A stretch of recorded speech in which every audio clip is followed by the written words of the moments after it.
Dans les années 2000, la mise en place des différentes conventions suite aux problèmes de changement climatique a développé de nouveaux intérêts sur le sol et la matière organique du sol. En effet, dans ce contexte de changements globaux, le rôle du sol en tant que compartiment puits de gaz à effet de serre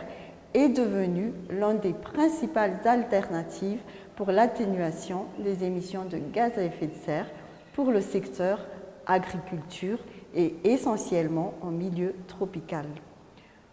En effet, ce secteur agriculture, par la modification des pratiques agricoles et par l'adoption des pratiques agricoles durables qui augmentent les stocks de carbone du sol, est devenu un secteur porteur d'enjeux majeurs sur l'atténuation des gaz à effet de serre. En effet, en séquestrant du carbone dans le sol, ces pratiques permettent de réduire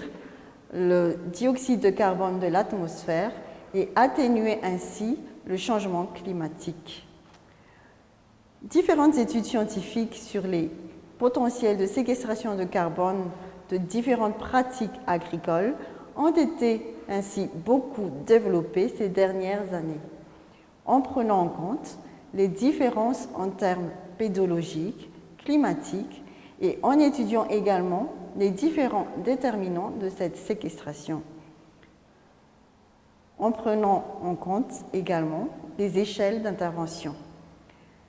Les dynamiques de stockage du carbone dans le sol par l'utilisation des outils comme les isotopes stables